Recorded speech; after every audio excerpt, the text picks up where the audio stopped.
So here's a few news articles to look at. This is the actual scientific study upon which Trump based his claim that we should be taking this plasma therapy. And it isn't very hard to read, and it is clear that this is pretty amazing. Like everything about the government, I mean, it's clearly not ready. They haven't even proven it's effective at all. They didn't even compare giving it to people and not giving it to people. And the only conclusion here is that it looks a little promising, but we need more study. But now they're not going to be able to do more study because now that Trump has forced them to claim that it works and authorize it, then nobody will volunteer to be the one that doesn't get it. So this is just what everybody was afraid of when Trump moves in with politics and orders the National Health Service to lie. This particular thing, I don't think it's happened before on medical issues, but it certainly has happened on cryptographic issues, that one part of the government has pressured another part of the government to lie, creating a bad situation for everyone. And this is interesting, as various people are pressured to open. In Korea, they actually test people and they track the progress of the virus, much more than we do here. And so they were able to show that one person sitting in Starbucks for 2 hours infected 56 people. So that's why, the bars are shut and the schools are shut and everything else. And they've also found out how many people were infected by Trump's Tulsa super spreader event, and it was quite a lot. And tons of people at this motorcycle rally where they got like 300,000 or 500,000 people to all meet together in Oklahoma or someplace like that. So, it is very surprising. But so anyway, in Michigan, a bunch of colleges are opening. They're almost all having to panic and close within the first week or two because a bunch of virus spreads, of course. Michigan is making every student use an app, and the app is in fact quite vulnerable. It's putting the data on a server, which is not considered the best way to do it. And it's using just a sequential incrementing number to identify the student. So all you have to do is change that number and you can see the personal data of the next student, which is a very common and elementary security flaw. So just many, many foolish things are going on around opening. This guy made a security creators list. So you can see a lot of people who post videos about web hacking and earning bug bounties and such. A giant FERPA breach. Yes, absolutely, Andrew. I think that school thing is a FERPA breach. FERPA is the privacy law that applies to colleges. So exposing students' data without permission probably is a breach of FERPA. Yeah, at the very least. And I think even a bigger issue, of course, is that it's not effective and they're going to catch the virus. And that will lead to deaths. So there we got the nationwide mortality of all causes. And this is probably the best kind of data because it has come out that, again, political pressure in many states have caused them to lie about the coronavirus and try to cut down the numbers. And in fact, in several states, they've just refused to report the numbers. But what you usually can't cover up in America is death. So if you just count total deaths from all causes, you can see things like here's the 1918 influenza pandemic. The general decline over a century is, of course, improvement in health and clean water and things like that. So the human number of people dying per year goes down. And here's COVID-19. You can see the spike here, quite a lot up. It looks like if you just follow the trend, we should be here at maybe 7, but we're up at 9. So a very large amount of excess deaths, the largest thing that's happened since the last really big influenza epidemic. Anyway, so that's the kind of evidence that gives you a very fair way to see what's really going on that no political maneuverings can cover up, at least not easily.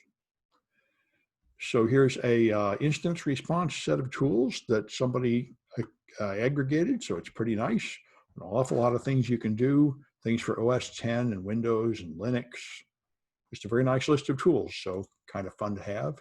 These are all in my news links if you want them.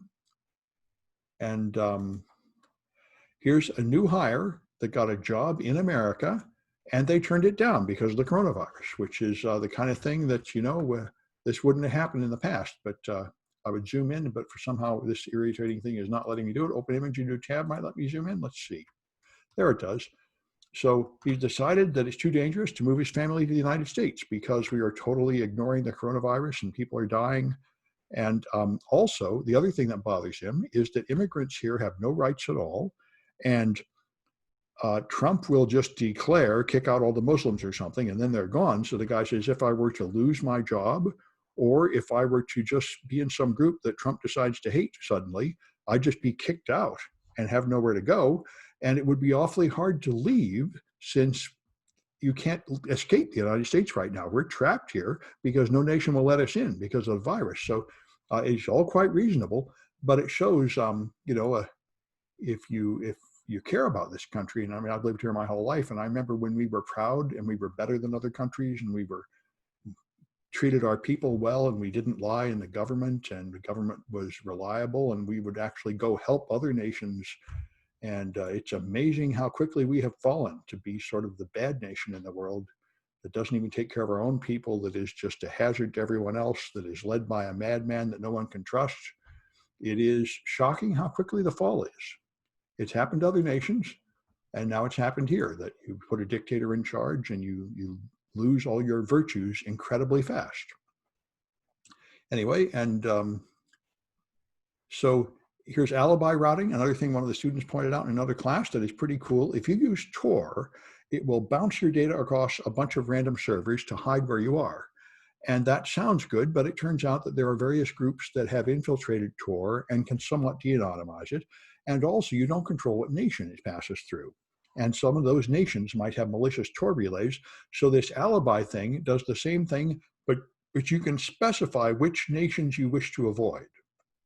And it will pick random servers, but it will avoid certain nations. So this might make it safer to use. I don't know how popular this is. One thing about these networks is that they rely upon a bunch of volunteers running the network. And unless you have enough servers all over the place volunteering to carry the traffic, it gets very slow and in fact less secure, because if you aren't able to distribute your traffic around a large group of servers, then it really doesn't achieve the goal of hiding your location. So this, you've probably heard of QAnon. These people have these posts that appear on 4chan and Reddit and such, and I'm not quite sure where they are, but they're all signed by a cryptographic signature, and it turns out that they're using a completely out-of-date cryptography. They're using DES, which has been cracked since the late 90s, and so you can crack the signatures on Q missives with Hashcat, and therefore you can forge Q missives.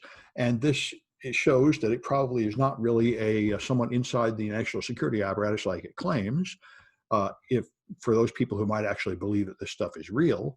But it also means, it's interesting to crack the cryptography. I'm thinking this might be a good project for my cryptographic class, would be cracking the signatures on QAnon messages. I'm thinking about it. But anyway, it's nice to see. It's an interesting cryptographic activity.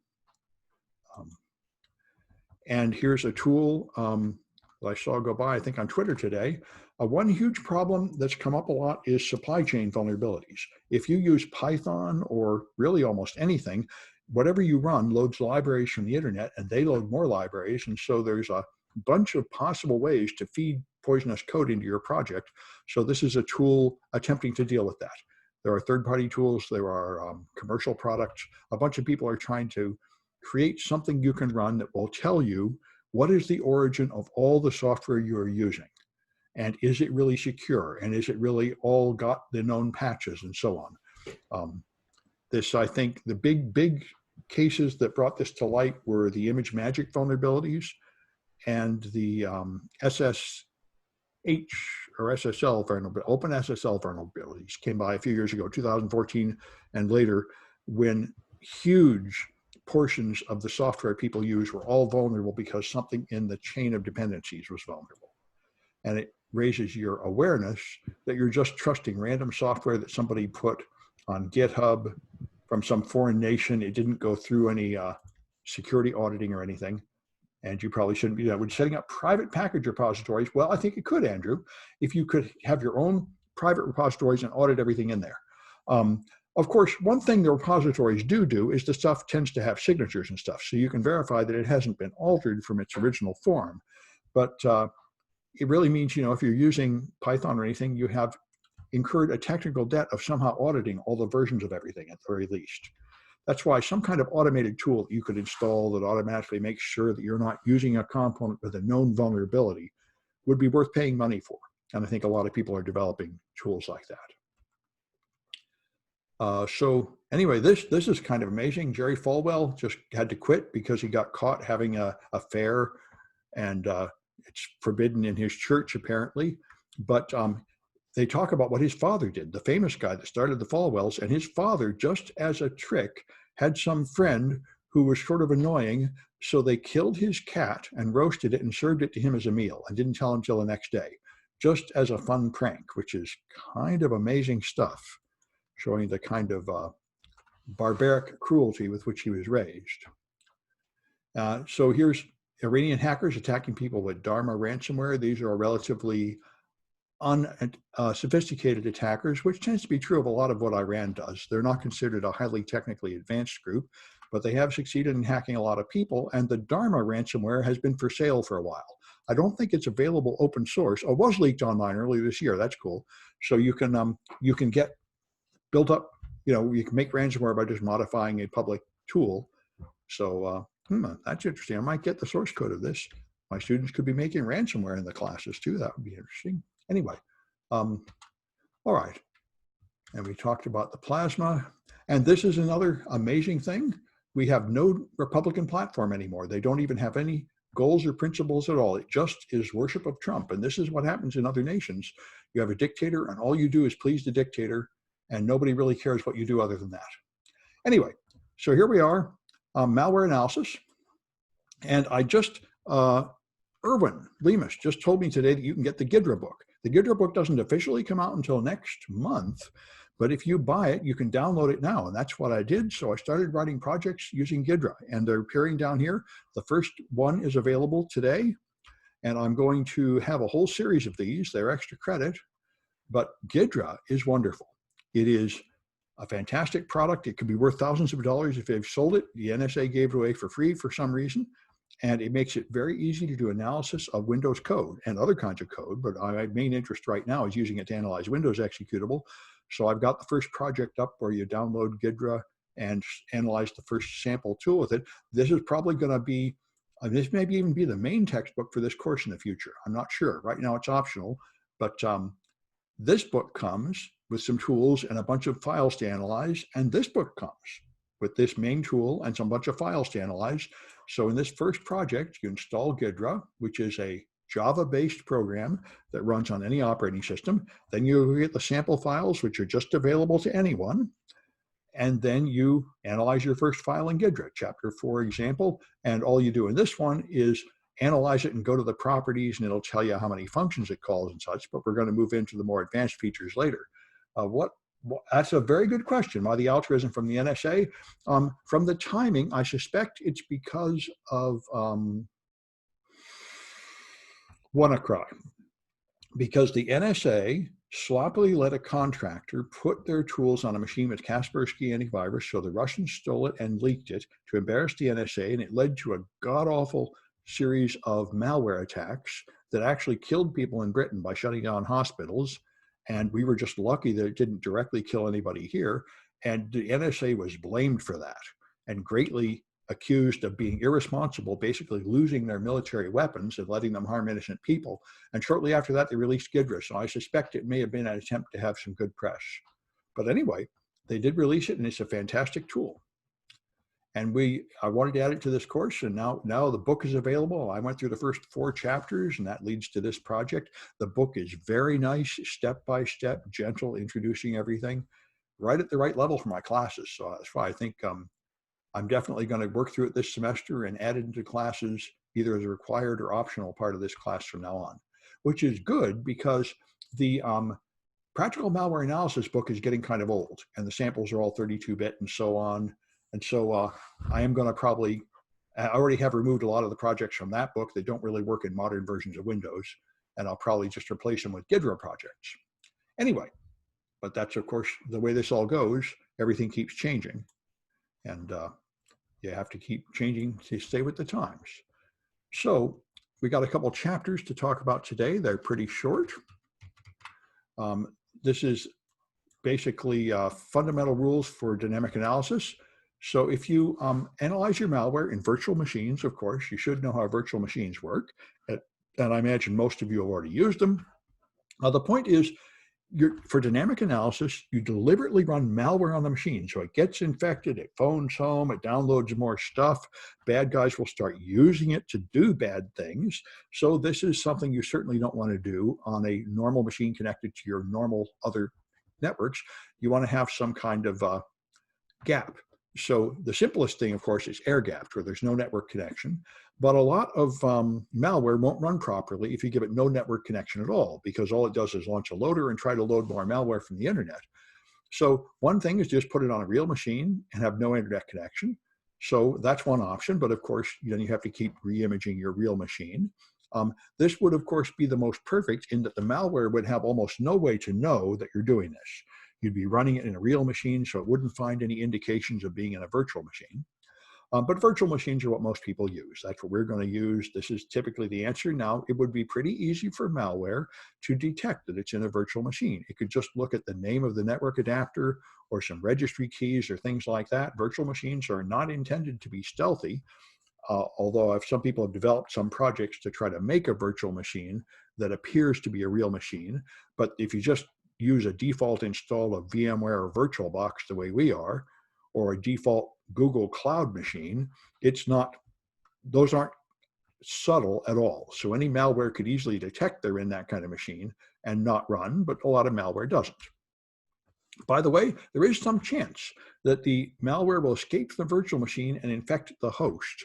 There are a few such attacks, but if you keep your stuff patched, that's rare. And that's typically considered an acceptable risk, but it is a thing to be aware of. That running in a virtual machine does not mean 100% that can't sneak onto the host. So VMware Player is the free option for Windows users. It can't take snapshots, but it doesn't really matter for what we're doing in this class. VMware Workstation or Fusion cost money and they give you more features. And you can also use VirtualBox, Hyper-V, Parallel, Zen, or anything you like.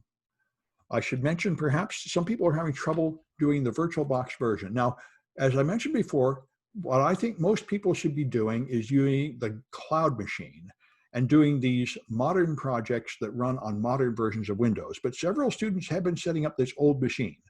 And that's why I made this stuff all extra, I think. At least for more details are coming. Anyway, I rewrote this project today. I improved it because some people were getting stuck. So I added more detailed instructions here. If you want to run this old Server 2008 virtual machine, which I don't really recommend very much because that's a really old version of Windows and not as important as it used to be. But if you do want to run it, then I have a whole section explaining the VMware and especially the VirtualBox part.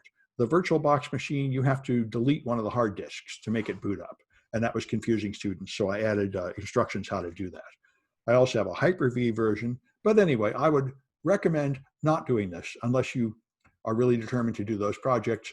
I'm probably going to remove these in future versions of this class, and I'm just going to replace them with more Ghidra projects. But anyway, it is there if you want to do that. These ones you should do, the cloud-based ones, and these ones that use cloud or local, those are fine.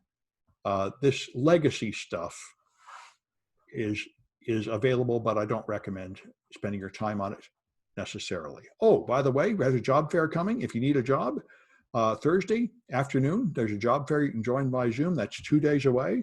So go to this thing if you're looking for a job. And there's another one coming up, which is run by some off-campus groups. So you have to register in advance, but check these things out if you want a job. All right, anyway. So like I say, the malware we're using was originally written to run on Windows XP, and it runs on Server 2008, but even that has now hit its end of life. So I'm in the process of modernizing to more modern stuff.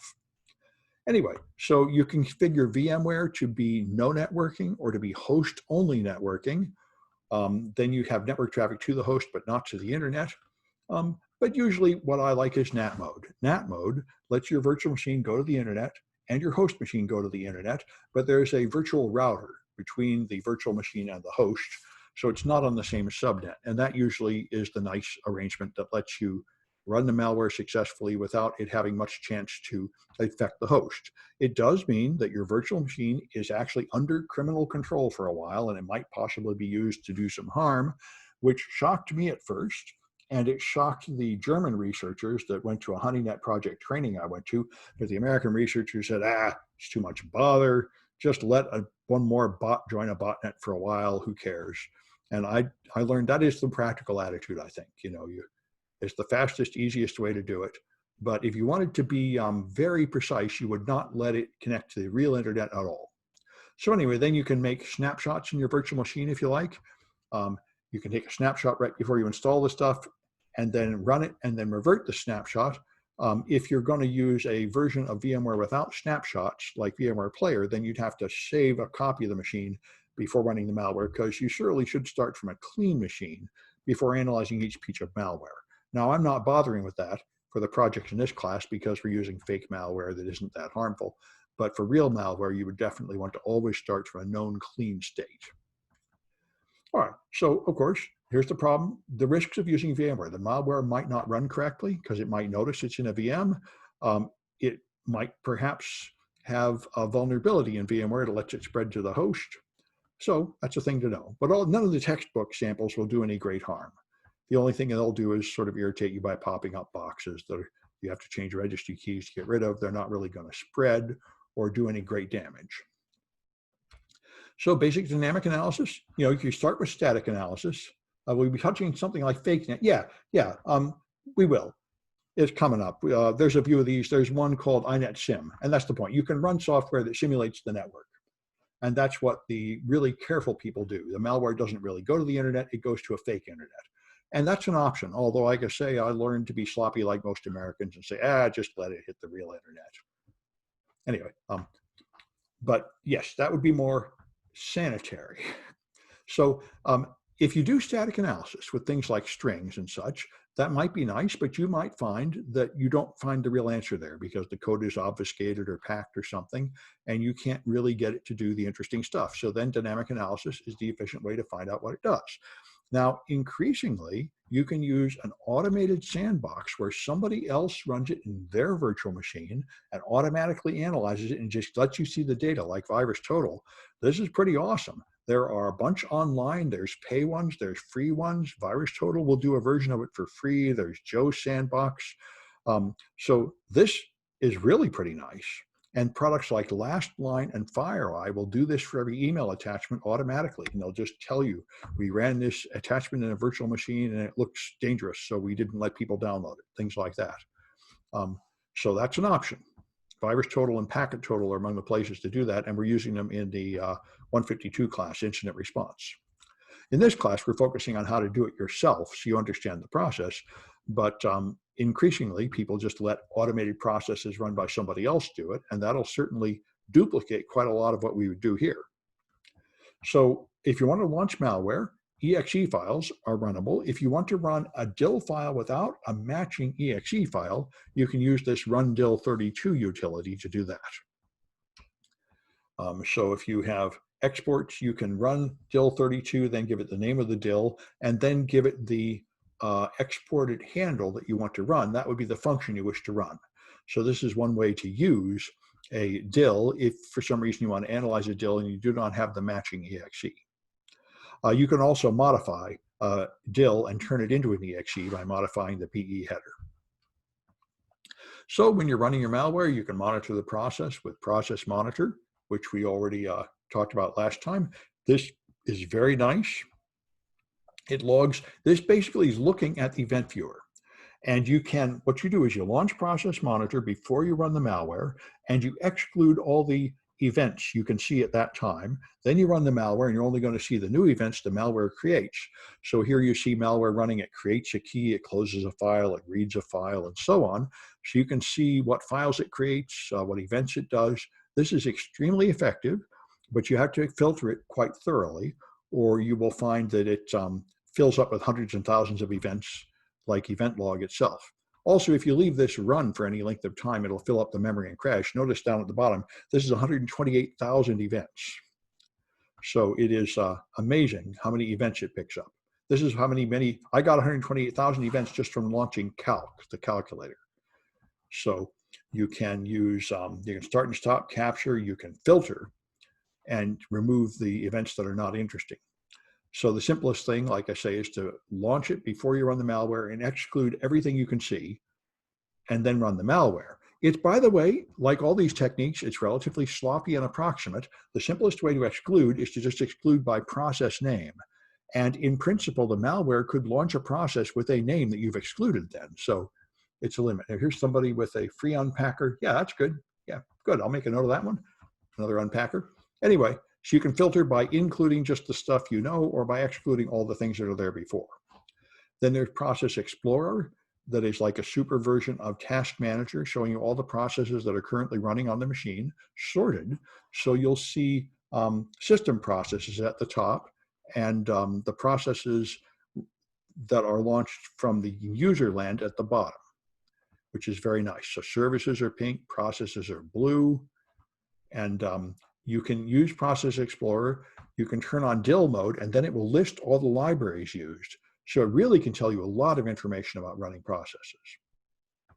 You can go to Properties, and it will tell you if this machine is using data execution prevention. You see it at the bottom right here. This one's using data execution prevention and address space layout randomization. Here they call it address space load randomization, which are security features that all modern software should use. And we talk about them a lot in the exploit development class that Liz is teaching this semester. So you learn how to attack those and exactly how they protect you. But both of them make it much harder for attackers to exploit your software. Right, and you can look at strings in here, and you'll notice there's a button image and memory at the bottom here. You can look at the readable strings of the image on the hard drive or the image in RAM. Now, when a program launches in Windows, you have an exe file on the hard drive, and what it does is just copy the whole exe file right up into RAM and then run it. So what's running in RAM should be exactly equal to what's on the disk. But there's an attack called process replacement and process hollowing, where you can modify the code in RAM so it no longer matches the disk file, but it continues to run with the privileges of the previously launched file. And if that happens, you'll notice that images in memory do not match images on the disk, and you can check that with this tool. All right.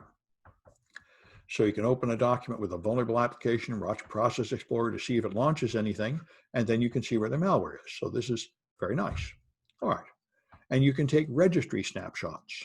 So you can take a snapshot of the entire Windows registry, which is thousands and thousands of keys.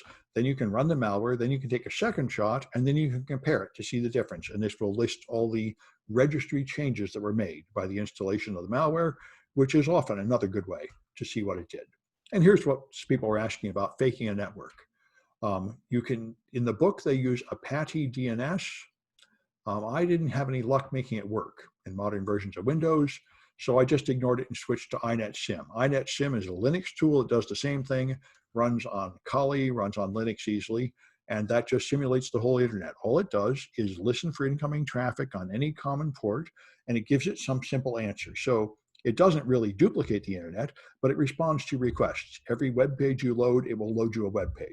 You connect FTP, it will be there. NTP, SSH, every time you connect, it will at least complete the handshake and then send some dummy response. So your malware can't actually download the next stage and run it, but at least you'll see what IP address it tried to go to and what request it sent. So you get some indication of the network behavior of malware without taking the risk of letting malware really phone home and do something malicious. All right. And you can listen on a single TCP port with Netcat, of course. That's another way to do it. But that INetSim is just a tool that does this on a whole lot of ports. So you can monitor, you can up here you can just use ncat -L80 and it will listen on port 80. And then if you try to load the page, it'll pick up the get. But INetSim would actually respond with a valid web page. So it would go a little further in simulating the real internet. You can sniff it in Wireshark and watch the request come in. You see the GET request down here in the bottom right. All right, follow a TCP stream, you'll see the GET and so on. All right, and so INetSim is here. You just run it in, say, a Kali machine or a Linux machine. It simulates the internet, and you take that address. It also is a DNS server. So you set the INetSim machine to be your DNS server, and now every domain name you go to, it will ask the INET SIM machine, and it will always tell you to just look at the same address for everything. So Microsoft, Google.com, everything will all appear to be here. And so every page you load will just load the page. And if you don't configure a custom page, it'll just load this simple fake HTML page for every website. But now it'll give a valid response. It'll appear that every domain is there and every IP address is there.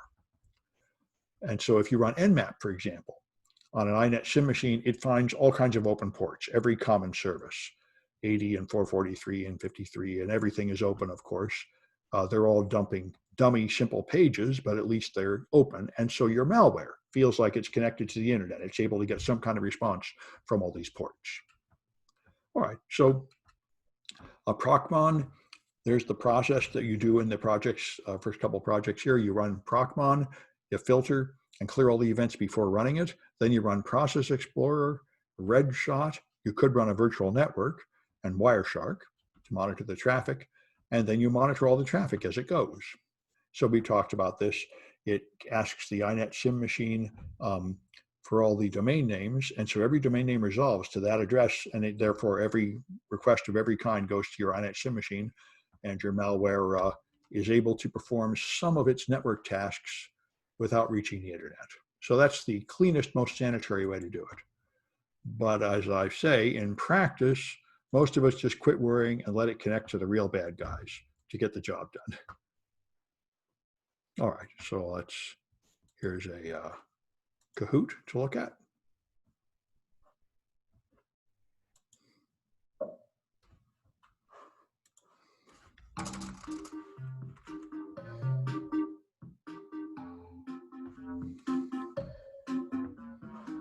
All right, we have 32 people. Oh, well, we may get quite a few Kahooters then. All right.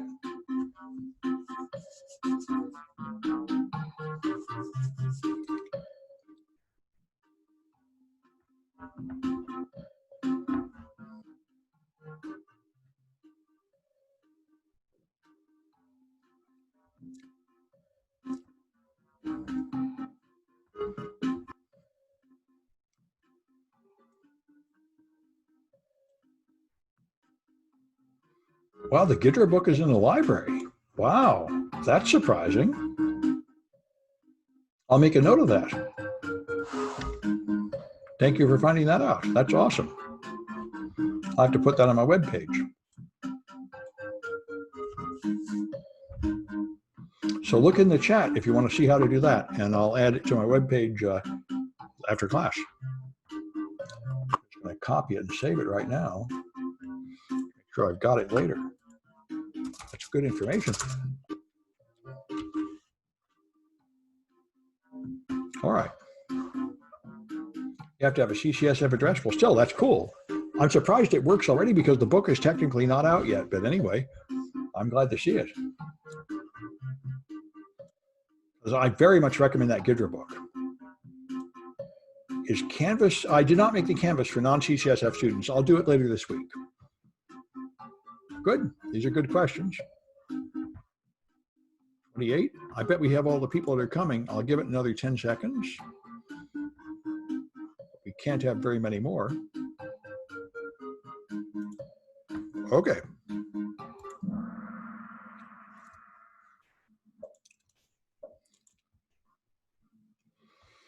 All right, so what makes malware smaller?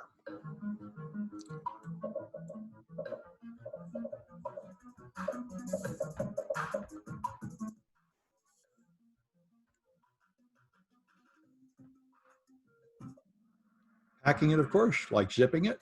All right. Good. What kind of file must be executed using rundill 32?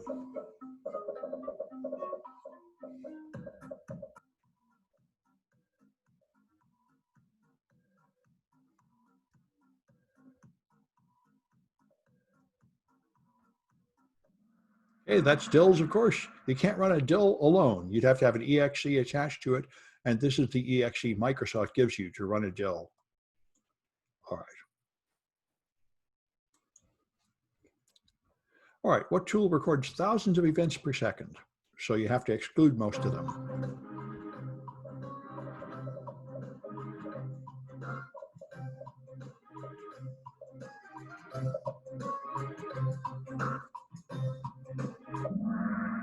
All right, that's Process Monitor, often confused with Process Explorer. All right. All right, and which tool shows you individual frames of network traffic?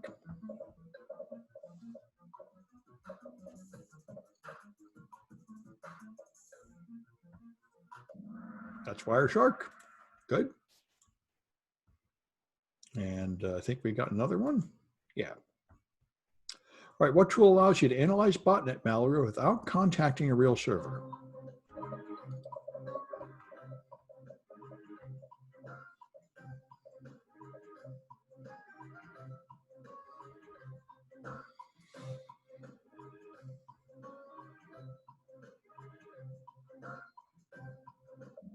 Okay, that's INET Sim. Good. All right, so I'll record the winners, which is Stuxnet will have to tell me who they are. Mateo, I know who that is. And Stephen. All right, so Stuxnet will have to tell me their name if they want their points. Ah, there we are. Good. I see you. Okay. Good. So I got everybody's name. All right. Now, like I say, in the past, I've demonstrated these projects. I don't think I'm going to do it this time. We talked about these basic static techniques last time. I'm just going to talk a little bit about the unpacking one and maybe this one, dynamic analysis. The unpacking finishes the last one we did last time. So if you have packed malware, you can load it in PEID. And when you do, PEID will tell you, I can't tell what language it's written in. It's not written in C++ or anything like that, Visual Basic, but it can find the name of the sections. And in particular, this common open source packer, UPX, it names all the sections, UPX1, UPX2, so you can tell that way. And so you can use a command line to unpack it. I think we did talk about this last time. It'll get bigger. The original file is only 3K, but when you unpack it, it turns into 16K. And then more strings appear, and then you can understand it. So that's the unpacking part. This dynamic analysis one is where you do what we talked about in lecture. So you open the lab3 file, and you can see it only imports one DIL, kernel 32, and nothing else, which is mighty funny. That shows you that this malware doesn't seem to have enough libraries to do anything, which is because it's packed. All you're seeing is the unpacker. So if you use strings, you'll see very few strings, very much less than usual.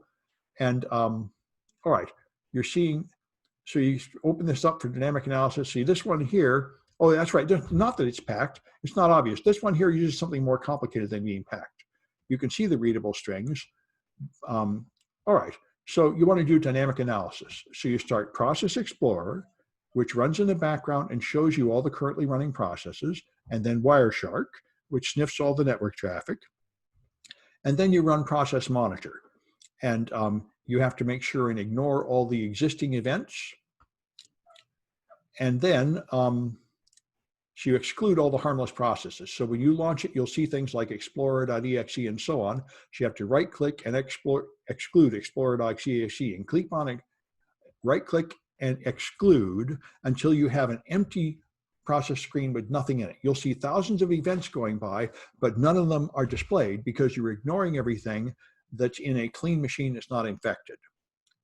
And then you run the file, and you'll see the processes that appear, and you will see a new process launch, Labo 301.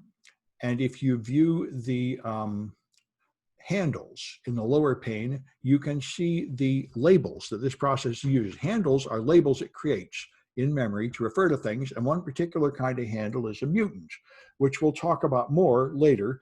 But mutants are handles that put in the memory of the machine so that other processes can refer to the same piece of memory. And this is the way you put a signal on the machine that will tell other processes that I'm here. And the reason malware commonly uses it is because if you get infected with malware, it's very likely that you're going to run the same malware again.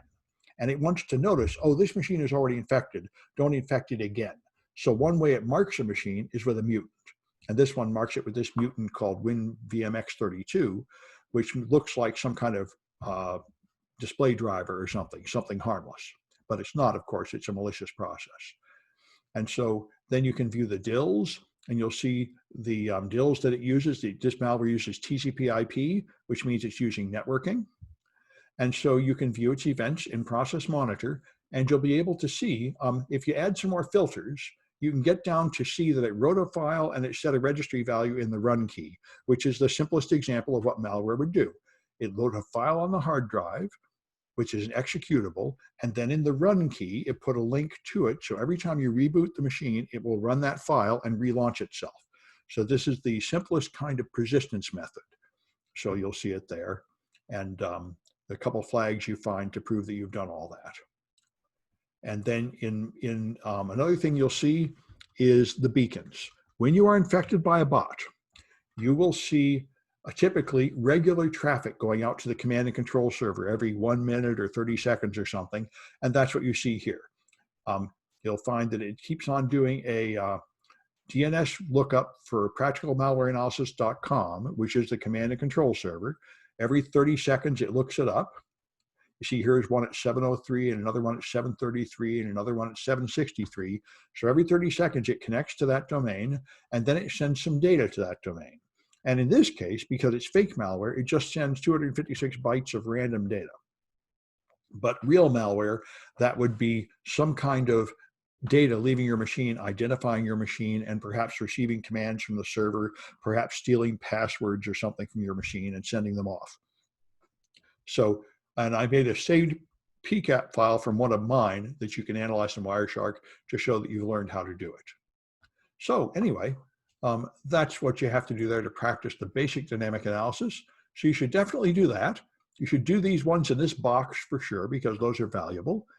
And then I would start working on Ghidra. Get your Ghidra running, get a copy of that book, and start working through it. I went through the first 4 chapters, and that got me to this project. And I'm planning to just keep working through the book and putting up projects with flags for you to turn in. We should all work through the Ghidra book. Ghidra is wonderful, especially if later on in this class, we're going to use IDA Pro. And man, if you use IDA Pro, you're going to really be glad to use Ghidra instead. IDA Pro is the professional tool, but it is really complicated. It's like Photoshop. There's a lot of buttons, a lot of bars, a lot of features until you get lost. Ghidra is much friendlier. So anyway, they're both important. IDA Pro is the classic old standard for disassembly, but Ghidra is the new hotness, and I'm definitely excited to learn it. So I think that's all I've got for today. Unless there are any more questions, I'm going to stop the video and post it up. How to submit the flag if you're not a student. Oh yes, you'll have to wait until I have the public server. So save the screen image, and when I have the public server, which will be later this week, then there'll be another server you can use. Yeah, I have to submit everything on Canvas, and you can't do it right now. So just save the images for the moment.